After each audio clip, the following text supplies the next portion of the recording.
हम लोगों ने पढ़ा था साइंस में स्फेरिकल मिरर क्या होता है। देखा दो टाइप से मिरर होते हैं, कॉन्केव मिरर होता है, कॉन्वेक्स मिरर होता है। कॉन्केव मिरर क्या होता है तो मैंने आपको बताया था कि आउटर सरफेस पे अगर पॉलिश हो गई और इनर सरफेस पे रिफ्लेक्टेड पोर्शन होता है उसी को हम लोग क्या बोलते हैं, कॉन्केव मिरर कहते हैं। कॉन्वेक्स मिरर क्या होता है, इनर साइड में पॉलिश होती है, आउटर साइड पे रिफ्लेक्टेड पोर्शन होता है, उसी को हम लोग कॉन्वेक्स मिरर कहते हैं। आज हम लोग पढ़ेंगे, जो बच्चे पूछते हैं फ्यू डेफिनेशन में देखने क्या पढ़ना है, इसे हम बोलते हैं फ्यू डेफिनेशन। जो हेडिंग पढ़ती है फ्यू डेफिनेशन, हम लोग पढ़ते हैं फ्यू डेफिनेशन। फ्यू डेफिनेशन में हम लोग क्या पढ़ेंगे कि पोल क्या होता है, सेंटर ऑफ कर्वेचर क्या होती है, फोकस क्या होती है और प्रिंसिपल एक्सेस क्या होते हैं, हम लोग ये पढ़ना है आज। तो हम लोग देखते हैं प्रिंसिपल एक्सेस। प्रिंसिपल एक्सेस वो होती है कि जहाँ से रे को हम प्रोड्यूस करते हैं, याद रखना हमने क्या बताया, जहाँ से रे स्टार्ट होती हैं उसी को हम लोग प्रिंसिपल एक्सेस कहते हैं। सी पॉइंट क्या होता है, उसे सेंटर ऑफ कर्वेचर कहते हैं। जो हमारा सी पॉइंट होता है पोल मिरर का जो सी पॉइंट होता है उसी को हम लोग सेंटर ऑफ कर्वेचर कहते हैं। पी जो पॉइंट होता है उसे हम लोग पोल कहते हैं, इसे क्या कहते हैं, हम लोग पोल कहते हैं। अब बात करते हैं एफ। फोकस क्या होता है, सेंटर ऑफ कर्वेचर और पोल के बीच में एक मिड पॉइंट होता है, इसी को हम लोग फोकस कहते हैं। मैंने क्या बताया, सेंटर ऑफ कर्वेचर और पोल के बीच में एक मिड पॉइंट आता है जिसे हम एफ कहते हैं, इसी को फोकस कहते हैं। ठीक है, अब फोकस में हम बात करते हैं कि सेंटर ऑफ कर्वेचर क्या होती है, कितनी डिस्टेंस, तो पी से जो सी की डिस्टेंस होती है उसी को आर से रिप्रेजेंट करते हैं, इसे हम बोलते हैं रेडियस ऑफ कर्वेचर। क्या बोल रहे हैं हम लोग, रेडियस ऑफ कर्वेचर, इसे कहते हैं पी से सी के बीच की जो डिस्टेंस होती है इसी को हम लोग बोलते हैं रेडियस ऑफ कर्वेचर। क्या बोलते हैं हम लोग, radius of curvature, radius of curvature कहते हैं। अब बात करते हैं फोकस एफ। जो हमने फोकस होता है, फोकल लेंथ क्या होती है, जो पी से एफ के बीच की दूरी होती है उसे हम लोग फोकल लेंथ कहते हैं, फोकस लेंथ कहते हैं, मैंने आपको बताया।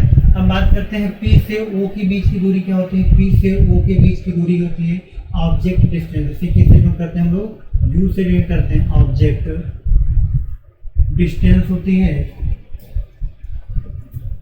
ऑब्जेक्ट डिस्टेंस होती है। और पी और फोकस इसके बीच में एक पॉइंट आता है आई, इमेज की फॉर्मेशन होती है, वो इमेज डिस्टेंस कहलाती है।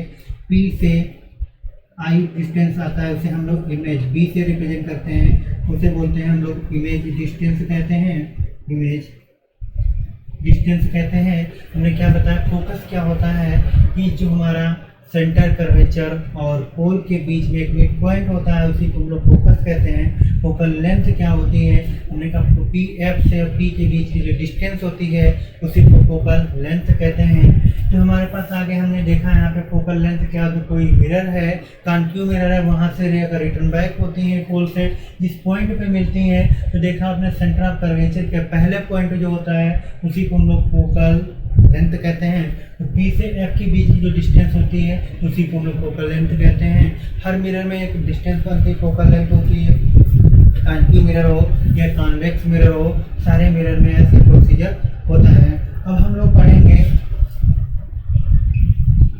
Relation between the focal length and focus. मतलब कह रहे हैं फोकल लेंथ रेडियस और रेडियस में और फोकल लेंथ में क्या रिलेशन है। अब हम लोग पढ़ेंगे, जो बच्चे इसको समझ गए होंगे स्क्रीनशॉट ले सकते हैं। मैं एक बार फिर से एक्सप्लेन कर दूंगा कि क्या होता है, हमने डेफिनेशन नहीं लिखी, ऐसे बताइए। प्रिंसिपल एक्सेस क्या होती है, हमने कहा जहाँ से रे का स्टार्ट होना वो प्रिंसिपल एक्सेस कहलाता है।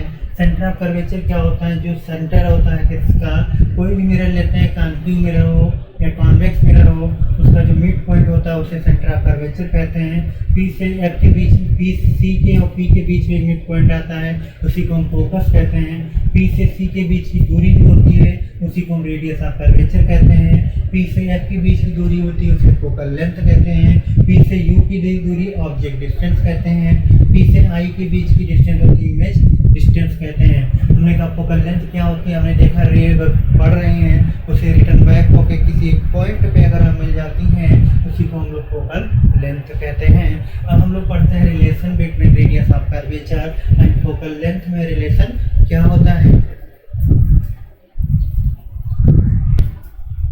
अब हम लोग देख रहे हैं कि इसका रिलेशन क्या होता है। अभी हमने पढ़ा डेफिनेशन क्या होती है, हम लोग रिलेशन पढ़ाते हैं जैसे people length and curvature radius of curvature का रिलेशन देख रहे हैं। तो पहले हम मिरर देखते हैं कॉन्केव मिरर। हमने बताया था कॉन्केव मिरर क्या होता है, आउटर साइड पे रिफ्लेक्टेड पोर्शन होता है। कॉन्केव मिरर क्या होता है, आउटर साइड पे रिफ्लेक्टेड पोर्शन होता है, इनर साइड पे पॉलिश होती है। तो कॉन्केव बस उसमें बहुत सी डेफिनेशन चीज लिखी होती है अंदर। थ्योरी पोर्शन क्या लिखते हैं, लेट ऑफ ए और ए इंसिडेंट करते हैं हम लोग, ये हमारी रे क्या होगी, इंसिडेंट कर रहे हैं। देन आफ्टर रिफ्लेक्ट कर रहे हैं, पॉइंट एफ पे आकर इंटरसेक्ट होती है। सी पर तो थ्योरी पोर्शन हमने डिलीट कर दिया है। थ्योरी पोर्शन खाली आपको मैथमेटिकल पोर्शन याद रखना है कि मैथमेटिकल को ड्राइव कैसे किया जाता है। तो हमने लिखा है यहाँ पे ओ ए सी, ओ कहाँ पॉइंट ए है, ए सी ये पॉइंट हो गया। तो ये क्या हो गया, सी A F, C A F ये क्या होंगे, हमारे लॉ ऑफ रिफ्लेक्शन के तहत दोनों एंगल बराबर होंगे। हमने आपको लॉ ऑफ रिफ्लेक्शन बताया था, एंगल आई बराबर क्या होता है, एंगल आर, ये दोनों आपस में क्या होते हैं, इक्वल होते हैं। किसके तहत, लॉ ऑफ रिफ्लेक्शन में। उसके बाद हमने लिखा है यहाँ पे ओ ए सी, ओ ए सी जो एंगल है वो ए सी एफ के इक्वल है ए सी एफ के, क्योंकि ये अल्टरनेट एंगल है। जब किसी भी आपने 9th क्लास में पढ़ा होगा कि अल्टरनेट एंगल जो होते हैं वो आपस में एक दूसरे के इक्वल होते हैं। तो हमारे पास आई जो है वो भी एक अल्टरनेट एंगल बनना है। अब कह रहे हैं इस केस अगर दोनों का केस लेते हैं तो उस केस में देखते हैं ए सी एफ जो होता है सी ए एफ के बराबर हो जाएगा। क्यों, हमने क्या देखा है यहाँ पे ओ ए सी सी एफ ए भी दोनों आपस में इक्वल हैं, तो इस केस में ये दोनों को बराबर कर दे सकते हैं। तो ए एफ बराबर पी सी हो जाएगा। तो point of A is very of near to point P, we can put of A F बराबर पी एफ। कह रहे हैं ए पॉइंट जो पी के वेरी नियर है, अपना पास में है, हम ए एफ को पी एफ लिख सकते हैं। हमने क्या बताया, अगर ए के पी ए पॉइंट जो है पी के अगर पास में आ जाता है तो जाहिर सी बात है ए एफ को पी एफ के बराबर हम लोग लिख सकते हैं। तो हम लोग लिखते हैं यहाँ पे पी एफ एफ सी बराबर पी सी बाई 2, क्योंकि आपने पढ़ा होगा जब सेंटर की डायमीटर होता है, सेंटर का डायमीटर जो होता है वो रेडियस का आधा होता है। सेंटर का जो डायमीटर होता है, किसी सर्किल का अगर डायमीटर लेते हैं तो अगर रेडियस निकालते हैं तो उसे डी बाई हम लोग 2 कर देते हैं। तो उसका हाफ से डिवाइड कर दिया। तो आपने पढ़ा था पी एफ क्या होती है, एफ होती है, पी सी क्या होती है, आर होती है। तो हम लोग लिख सकते हैं यहाँ पे एफ बराबर आर बाई 2। क्या लिखा जा सकता है, एफ बराबर आर बाई 2। ये हमारा एक डेरिवेशन था छोटा सा कॉन्केव मिरर। इसी टाइप से हमें कॉन्वेक्स मिरर का भी करना होगा, तो उसकी टाइप से इसके क्वेश्चन भी आते हैं। तो हम लोग देखते हैं डेरिवेशन क्वेश्चन, कॉन्केव मिरर क्या होता है।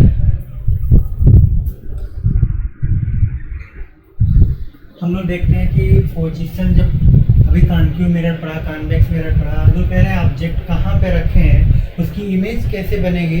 तो बहुत से बच्चे कंफ्यूज रहते हैं कि कहाँ पे इमेज बनेगी। तो हमने क्या कि एक चार्ट लिख दिया है कि कहाँ पे अगर इमेज ऑब्जेक्ट को रखें वो इमेज कैसे बनेगी, उसकी पोजीशन क्या होगी, उसका नेचर क्या होगा। तो हम पहले बात करते हैं कॉन्केव मिरर में। कॉन्केव मिरर अगर आएगा तो कौन सी इमेज ऑब्जेक्ट कहाँ पर रखेंगे और उसकी इमेज कैसे बनेगी, उसका नेचर क्या होगा। अगर हमारा ऑब्जेक्ट एट इन्फिनिटी पे रखा है, इससे मैं बता रहा हूँ कौन सा मिरर है, कॉन्केव मिरर। अगर कॉन्केव मिरर में ऑब्जेक्ट हम कहाँ रखते हैं, अगर इन्फिनिटी पे रखते हैं तो हमारी पोजीशन इमेज कहाँ बनेगी, फोकस पे बनेगी। और नेचर किसका होगा, उसका कैसा होगा, रियल इन्वर्टेड होगी और स्मॉलर देन ऑब्जेक्ट, ऑब्जेक्ट से मतलब छोटी बनेगी। अगर इन्फिनिटी पे पोजीशन रखते हैं, ऑब्जेक्ट हमारा कहाँ है, इन्फिनिटी पर है, तो उसका इमेज कहाँ बनेगी, फोकस पे बनेगी। और नेचर कैसा होगा, real inverted and smaller than object, object से छोटा होगा। उसके बाद सेकंड पर हमने कहा, सेकंड में अगर हम ऑब्जेक्ट को कहाँ रखते हैं, सेंटर सी, मतलब सी का मतलब क्या होगा, centre of curvature and infinity के बीच में रख देते हैं। अगर सेंटर ऑफ कर्वेचर और इन्फिनिटी के बीच में ऑब्जेक्ट को हम पुट करते हैं तो उसका पोजीशन क्या बनेगी, between focus and centre of curvature के बीच में इमेज बनेगी।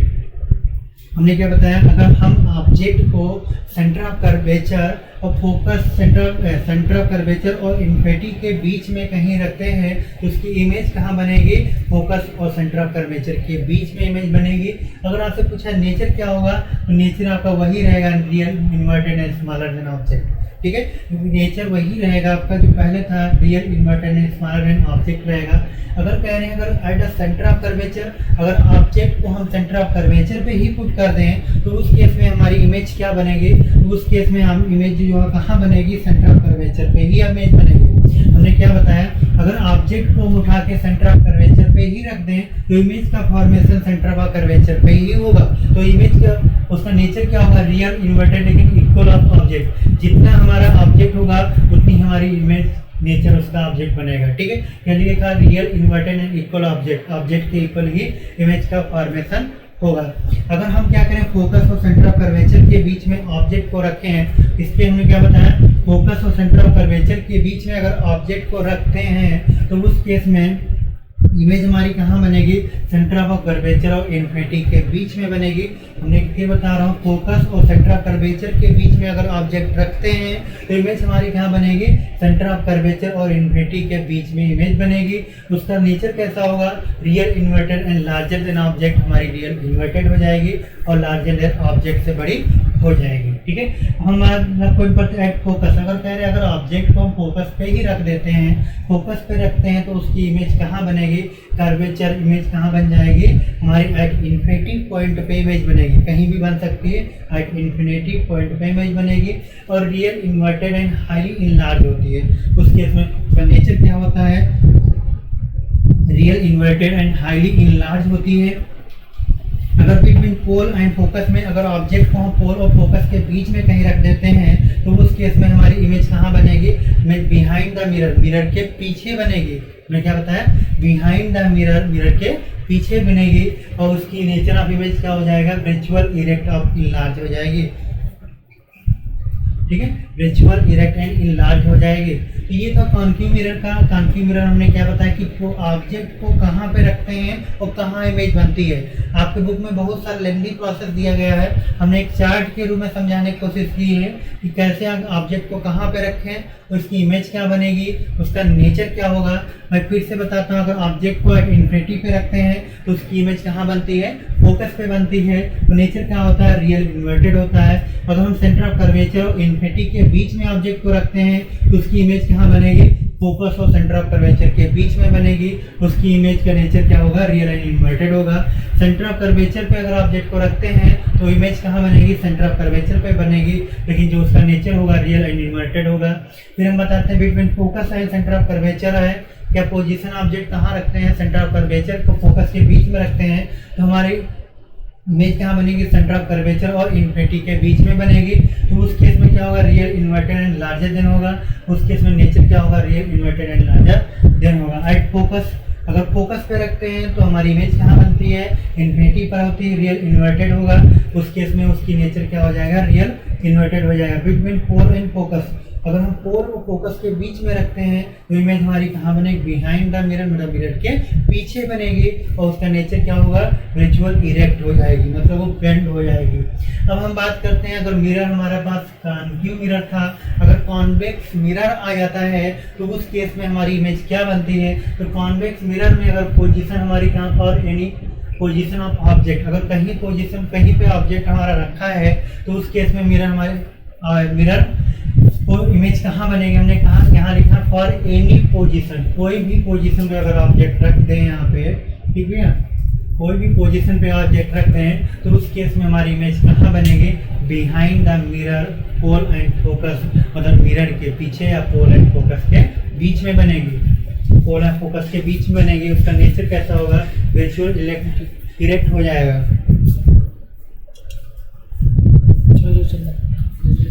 वर्चुअल इरेक्ट हो जाएगा, हमने क्या बताया, उसका नेचर क्या हो जाएगा, वर्चुअल इरेक्ट हो जाएगा।